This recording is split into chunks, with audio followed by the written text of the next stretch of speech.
Welcome to Crypt Keeper Aquatics. My name is Tim, and today we are going to be taking everything out of this tank.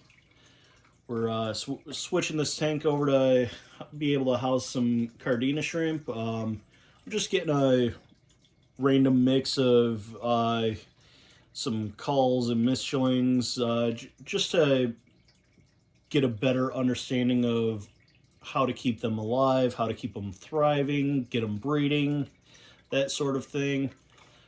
Eventually, ultimately, I'd like to build a shrimp rack. In those tanks on the rack, I'm gonna keep those all single species, single lines, and then I'll just be using this 20-gallon as one of the cull tanks for it. So that's another reason I'm not too concerned over mixing them and potentially just muddying up the lines, because in the end, it's all going to be mixed anyway in this tank.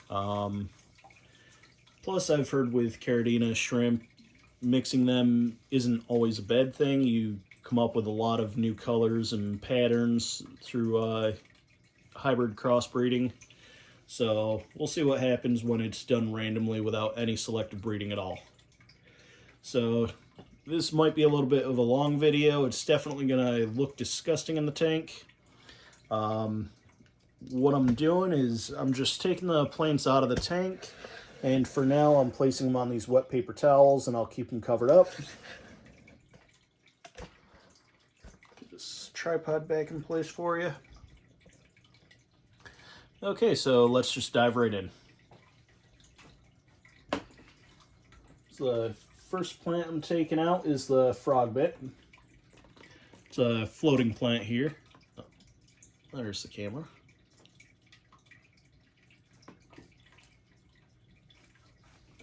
So just go in and find all of that. Get it into one pile in there on the paper towel. Makes it a lot easier later on when you're replanting everything, if it's all organized.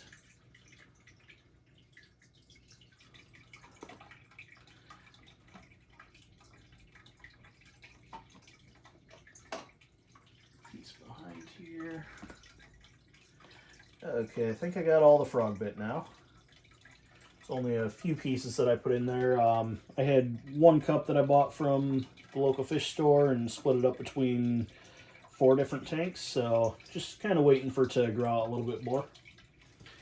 Then I'll start with the stem plant over here on the left. That's Rotala rotundifolia.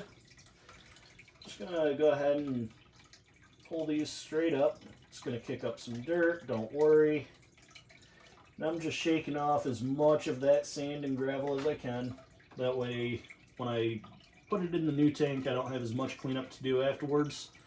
All of that substrate will be scooped out anyway, so I'm not too concerned over leaving some stuff behind. It's all going to be cleaned out. There's no fish in here. There's a couple of wild type Neocardina still in here. Originally, what I had going on with this tank was I wanted to get into Neocardinas, and everyone had said that within a month or two they're all going to turn to wild type. They'll all be brown, they'll all be clear, they'll all be ugly. I didn't believe them. I thought I'd get a lot more pastels for a while first. I was wrong. It wasn't just a couple of months though. It took a good 6 or 8 months of them crossbreeding, and that's when they started showing a lot of clear and a lot of brown. So I've taken what I could out of this tank, and they're in a 10-gallon tank in another room. So I didn't use them for live feeding or anything like that. They are still in another room. They're still alive. They're still breeding. And I'm going to keep them. Eventually with that shrimp rack, I'll have single lines of Neocardinas as well, because I do love those, even though they produce some pretty ugly babies when they're not selectively bred properly. But I still like them. So there's all the Rotala rotundifolia. I'll pan this camera down quick for you. Nice little pile there.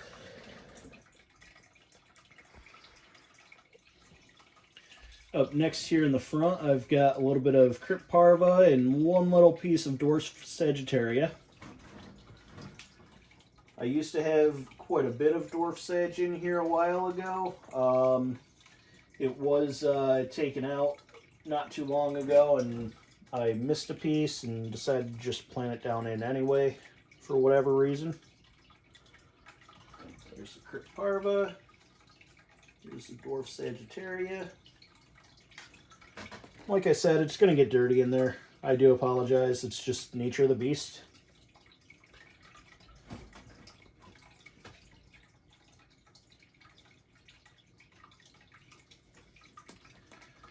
And this plant here is Crypnuri raubensis that I took out of the 55-gallon tank. I had gotten it just a few months ago. When I picked it up, it was looking pretty shot from shipping. It's pretty cold here in upstate New York. But I planted it anyway. All of it melted back. I didn't see it for about 3 months or so. 2-3 months anyway. And then all of a sudden it started sending up new leaf. So I took one of them and put them here in the high-tech tank. I do have CO2 running in here. Just to see if that's going to help it to grow a little bit better. This up here in the front is Rotala tulu. It's a stem plant. It prefers soft water. These are really new to my tank. I just got these shipped in 2.5-3 weeks ago or so. And so they are distressed a little bit. Hoping that with this Cardena setup, they'll start to become healthy again for me.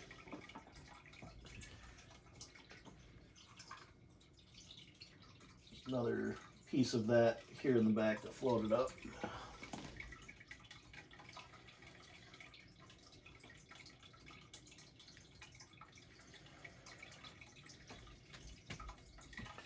And grab your spray bottle throughout this process. Make sure everything stays nice and moist. Do not want any of it drying out because it will die. Alright, now I'll take out the corkscrew Vallisneria. That's this grass-like stuff here in the back.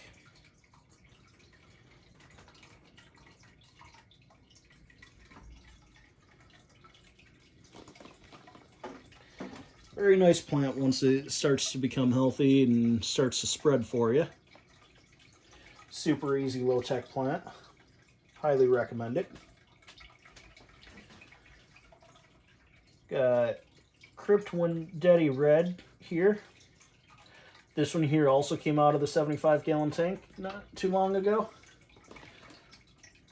You can see the older growth on it, how it's more of like a green color. Or hopefully you can see on there anyway. Then the new growth is more of a red. And it's really apparent, usually, if you take a look underneath. And any of your red plants are going to be a very good indicator if you have enough iron in your water. If you don't, you won't get any of those red tones to it. Some red plants do require CO2 to become red as well, so it's not always a clear-cut indicator, but in general, it's a good way to gauge your iron levels.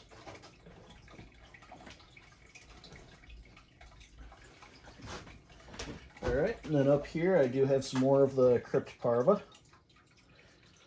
One of my favorite plants if I'm trying to grow out a carpet.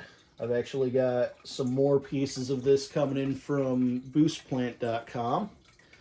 They should arrive tomorrow along with the soil that I ordered from Amazon.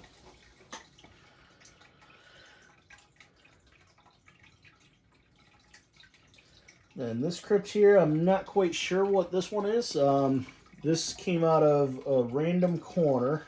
It just shot up one day in the 75-gallon tank. So I'm just growing it out under CO2 to see what kind of colors I can get out of it and see if I can match it up to my prior orders and be able to properly identify it. So there's that one.